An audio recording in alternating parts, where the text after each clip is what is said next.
তো হ্যালো বন্ধুরা, কেমন আছেন আপনারা?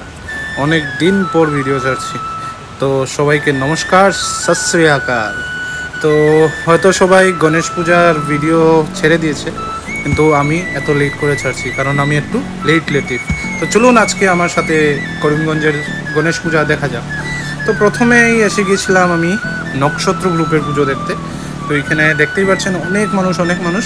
ভিড়ের কারণ হলো গিয়ে এখানে ছোট্ট একটা প্রোগ্রাম চলছিল, প্রত্যেকবার ওরা প্রোগ্রাম করায়। আর এই দেখুন আপনারা নক্ষত্র গ্রুপের মূর্তিটা, এই যে মূর্তিটা দেখছেন কি সুন্দর মূর্তি হয়েছে আর হিউজ মূর্তি। তারপরেই এসে গেছিলাম আমরা স্টেশন রোড ফ্রেন্ডস গ্রুপে। এটা ঠিক করিমগঞ্জ কলেজের উল্টো সাইডে হয়েছে পুজোটা।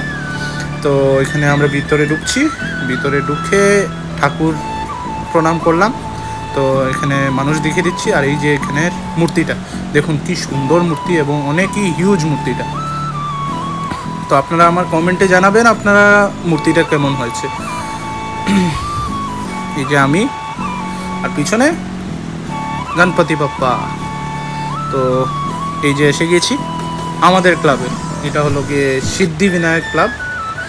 আমরা বন্ধুরা মিলে আর বড়রা মিলে এই ক্লাবটা চালানো হয়েছে।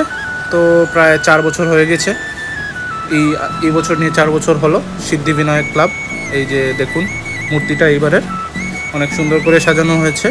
যেহেতু আমি দোকানে ব্যস্ত ছিলাম তাই ছিলাম না বেশিক্ষণ। তারপরে এসে গিয়েছিলাম আকাঙ্ক্ষা ক্লাবে করিমগঞ্জে, প্রায় বারাকভ্যালিতে। ওনারাই প্রথম গণেশ পূজা এনেছিল। এইবার ওদের 17তম বছর চলছিল। তো দেখুন এখানে অত মানুষের ভিতরে ঢুকতেই পারিনি। এরপরেই চলে গিয়েছিলাম ফক গ্রুপে, যাদের এবার 10 বছর পূর্ণ হলো। এই যে ওরা অত বিশাল গেট একটা লাগিয়েছে। তো দেখতে থাকুন, এই যে সাইডে আমার পচা একটা মুখ দেখা যাচ্ছে। এই যে ওদের প্যান্ডেল, ওরা 2টো প্যান্ডেল বানিয়েছে যেখানে ওরা প্রত্যেকবার পুজো করে। ওইখানে একটা প্যান্ডেল প্লাস এবার যেহেতু ওদের 10 বছর পূর্ণ হয়েছে তাই আরেকটা প্যান্ডেল আমাদের পশু হাসপাতালের পাশে স্পেসে এখানে ওরা একটা প্যান্ডেল করেছে। এবং এখানের মূর্তিটাও দেখিয়ে দিচ্ছি। এই যে দেখে নিন মূর্তিটা, জুম করছি, এই যে মূর্তিটা ওদের। আর লোকের ভিড় তো আপনারা দেখতেই পাচ্ছেন। একটা উৎসব হলেই হলো, আমরা বাঙালির ফুর্তির শেষ নেই। এই যে এখানে ওদের যেখানে ওরা প্রত্যেকবার পুজো করে এখানের প্যান্ডেলটা, এই যে গেটটা দেখা যাচ্ছে, এই যে মূর্তিটাও দেখিয়ে দিচ্ছি। এই যে মূর্তিটা আপনারা দেখতেই পাচ্ছেন, এই মূর্তিটাও অনেক সুন্দর হয়েছে। তারপরে হঠাৎ করে এসে গেল বৃষ্টিতে আটকা পড়ে গেলাম। অনেকক্ষণ বৃষ্টি হচ্ছিল, কতক্ষণ দাঁড়ানো ছিলাম তবু বৃষ্টি কমার নাম নিচ্ছিল না। আর কিছুটা ভিজে গিয়েছিলাম। বৃষ্টি কমার পর দেখুন এই যে এবার প্রথম পুজো করছিল গণধীশা ক্লাব, এটা ডিএসএ মাঠের পাশে। মূর্তিটা দেখুন খুবই কিউট মূর্তিটা। তারপরে চলে গিয়েছিলাম শোভনী ক্লাবে পুজো দেখতে।